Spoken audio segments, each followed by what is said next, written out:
President of the United States coming right now to the lectern. Here he is, the President of the United States. The Congress to pass an emergency war spending bill that would provide our brave men and women in uniform with the funds and flexibility they need.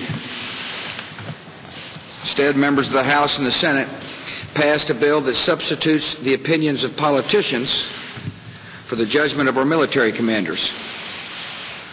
So a few minutes ago, I vetoed the bill.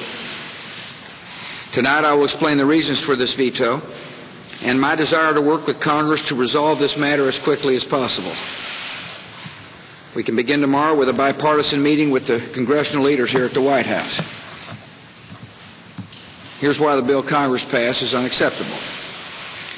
First, the bill would mandate a rigid and artificial deadline for American troops to begin withdrawing from Iraq.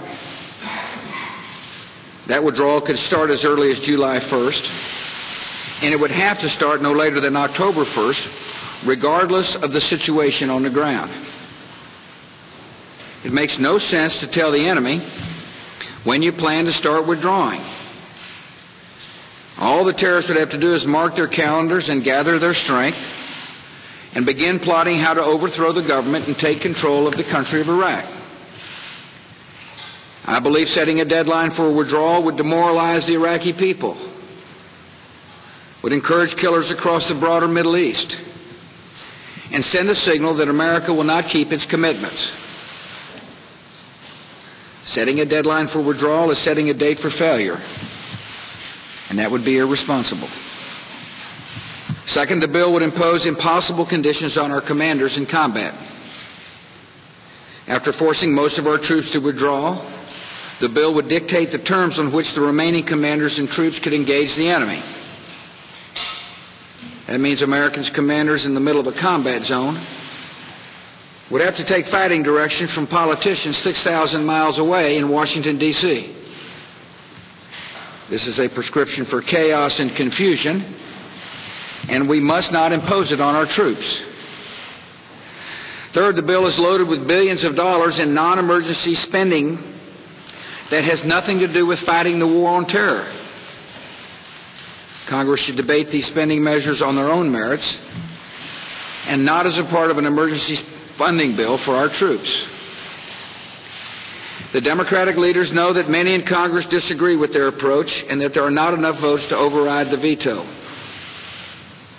I recognize that many Democrats saw this bill as an opportunity to make a political statement about their opposition to the war. They've sent their message, and now it is time to put politics behind us and support our troops with the funds they need. Our troops are carrying out a new strategy with a new commander, General David Petraeus. The goal of this new strategy is to help the Iraqis secure their capital so they can make progress toward reconciliation and build a free nation that respects the rights of its people, upholds the rule of law, and fights extremists and radicals and killers alongside the United States in this war on terror. In January, General Petraeus was confirmed by a unanimous vote in the United States Senate.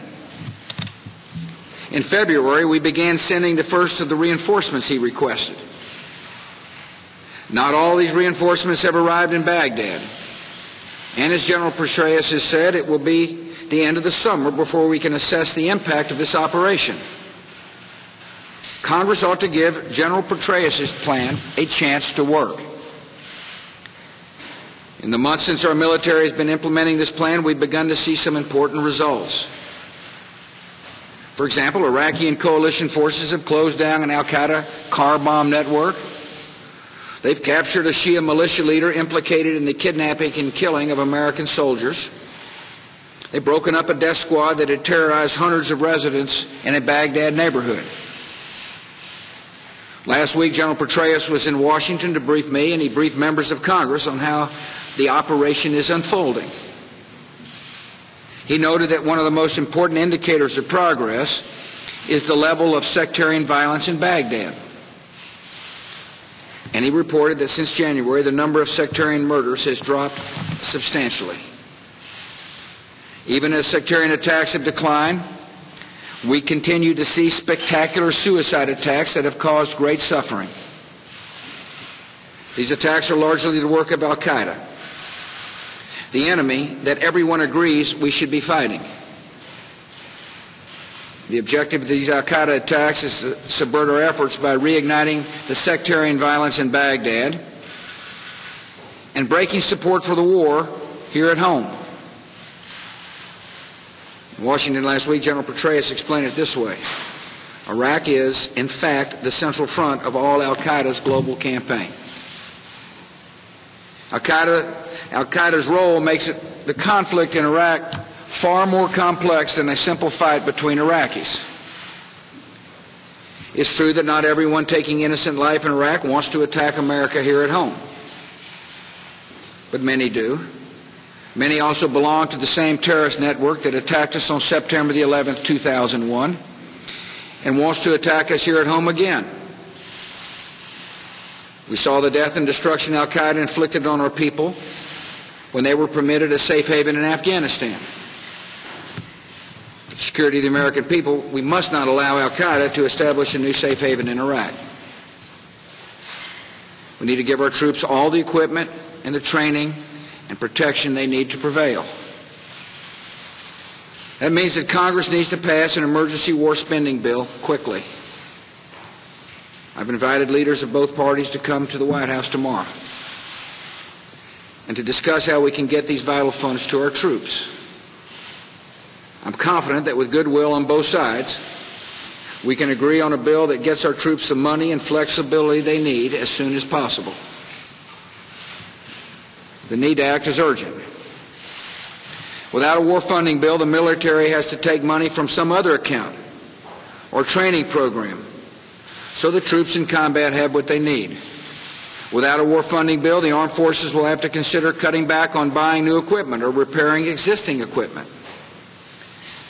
Without a war funding bill, we add to the uncertainty felt by our military families. Our troops and their families deserve better, and their elected leaders can do better. Here in Washington, we have our differences on the way forward in Iraq, and we will debate them openly. Yet whatever our differences, surely we can agree that our troops are worthy of this funding and that we have a responsibility to get it to them without further delay. Thank you for listening. May God bless our troops.